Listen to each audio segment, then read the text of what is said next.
This is the 1790 Mill Creek Sawmill near Mackinaw City, Michigan. I'm Darren, and this is the Industrial Revolution. Before we talk about this sawmill, let's take a look at what it actually replaced. This is a pit saw. It's just a giant rip saw and only cuts on the downstroke. Operated by two people, it's really just a big version of the hand saw you can buy today for a few bucks. But before water-powered sawmills, this was the best way to get wood planks, and this is what was used for centuries. In the late 1200s, the first water-powered sash sawmills appeared in France, spreading throughout Europe before finally arriving in New England by the early to mid-1600s. Sash sawmills replicate the pit saw process, even replicating the pit saw blade itself. Instead of two men pulling the blade up and down, though, water power was used. Here we see the large wooden frame called the sash, which holds the blade vertically. The saw goes up and down, just like the pit saw, only cutting on the downstroke. The only real difference is that, with the pit saw, the men advanced the saw blade while cutting. With the sash mill, the log is moved forward into the blade on the downstroke instead. The power source here is pretty unusual, and we'll come back to that in a bit. For now, though, let's focus on how this saw actually cuts planks. The logs are cut to length, plus a good chunk of extra length on the end, more on that later, and set up in the sled to be pulled through the saw. When you're ready to cut, water is let through the first of two water wheels. This runs the sash up and down to cut the wood. By engaging a lever, that same sash movement also trips a mechanism which engages the metal teeth on the outside of the large wheel here in the back. This wheel rotates the large shaft under the saw, which advances the log via these large metal teeth on the bottom of the sled. Since the advancing wheel is only turned when the saw is going down, the log only advances when it's actually cutting. When you get near the end of the log, but you're still a good 6 inches or more away from the end, you stop the water, which stops the saw. Now you engage the second water wheel, which uses the wooden teeth on the inside of that same large wheel to run the log backwards. You slide the log over for the next cut, and you repeat the process until you're done with that log. Here we can get a good look at the entire cutting mechanism. It's pretty basic, and even manages the sawdust problem experienced by most sawmills by simply letting the sawdust fall straight into the creek below. Let's take a look at the entire process in operation.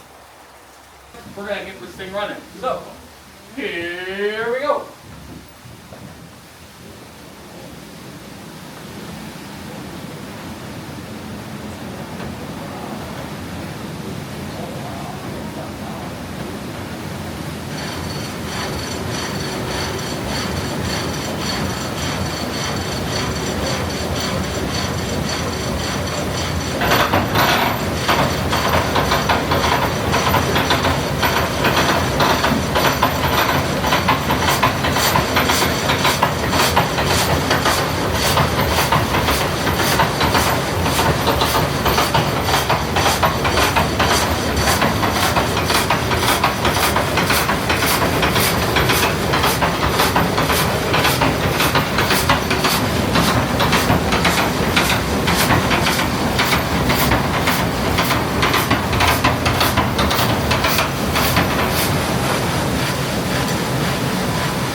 Backing up.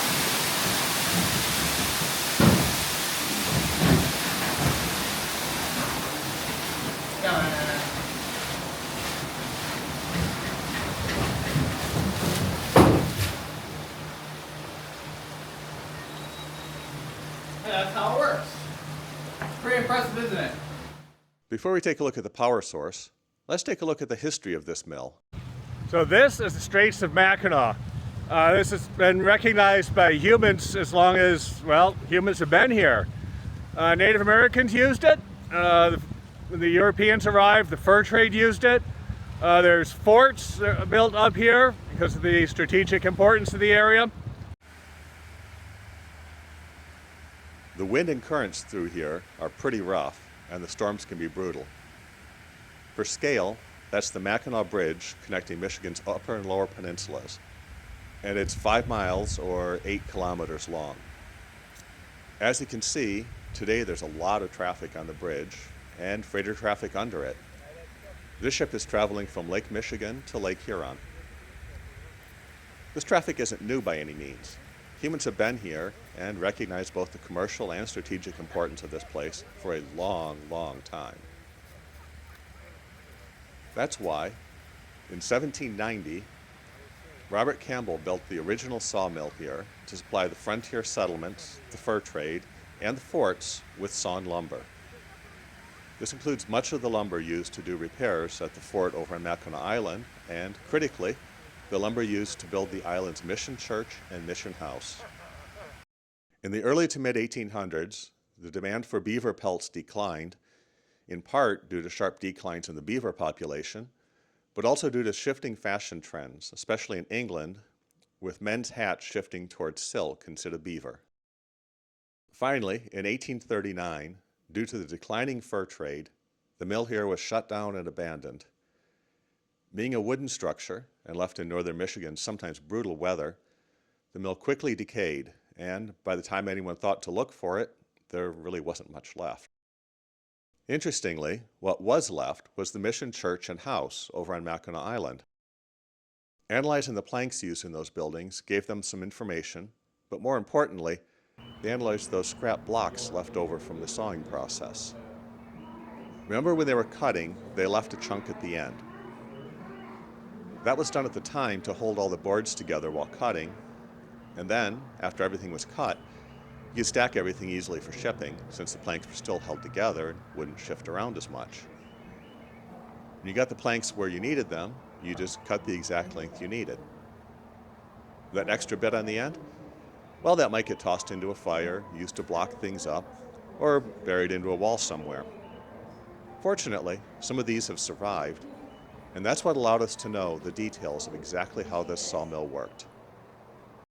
Looking at this block, you can see these vertical lines. They're made from each stroke of the saw.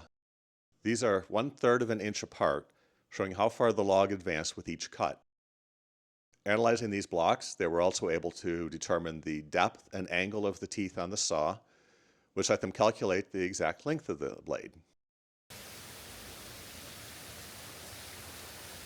In 1984, using what they learned from this, as well as archaeological excavations in the 1970s, they were able to rebuild the mill, but also the dam and water wheels. Those are pretty unusual too, so let's go take a look.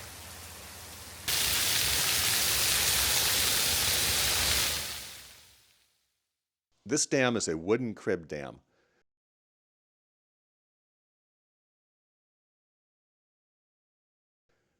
The crib part is from the large interlocking square wooden timber frame, called a crib, which is typically filled with rocks and dirt to hold it in place. There's a ramp up the back, which allows branches, which come down during floods especially, to slide harmlessly up over the top of the dam. During the Industrial Revolution, and really up until around 1900, there were a lot of wood dams being built, and this was a fairly common design. They might only last 20 to 30 years, but they were cheap and easy to build. The water wheels, though, are something I hadn't seen before. Typical water wheels, check out my water wheel video, linked in the description, are continuously operating wheels. You start them up and let them run until you're done working for the day. The main wheel here, though, is what's called a flutter wheel. Unlike typical wheels, this one only works very intermittently. It works well with a sash sawmill, since you don't need it running continuously.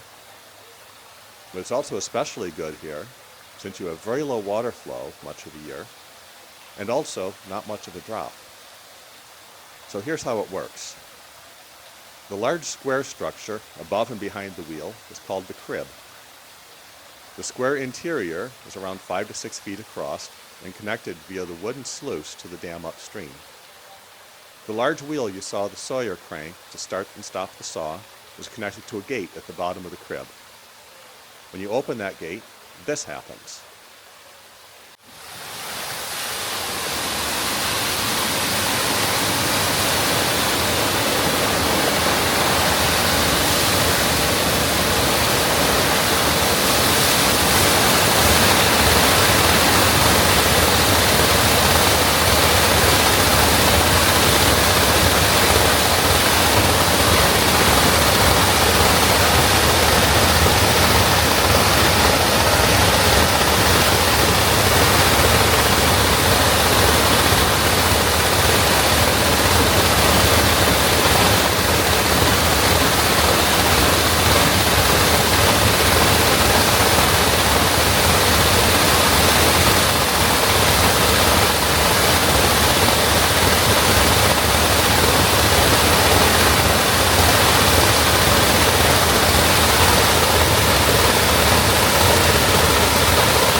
You can see the crank on the right side connected to the wheel.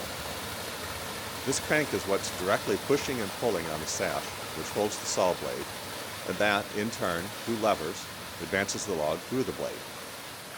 As soon as the cutting's done, the gate is closed, allowing the crib to refill for the next cut. But now you still need to pull the log back. That's what this second, smaller, horizontal water wheel, also called a tub wheel, is for. With a second, much smaller gate up on the sluice, the sawyer lets water down the chute into the second wheel to pull the log back for the next cut. As I mentioned, I'd never seen this type of wheel before, and I actually came back to watch it again. So let's do that together now.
So the sash type saw here is really the natural progression of the pit saw.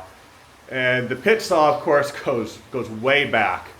The sash saw was the first automated sawing system. It was what we used prior to the invention of the circular saw in the sawmills. The circular saw is way more efficient, way faster, way easier to use. But until somebody had actually invented it, this is what we had. And that's why the sash saw here is the Industrial Revolution.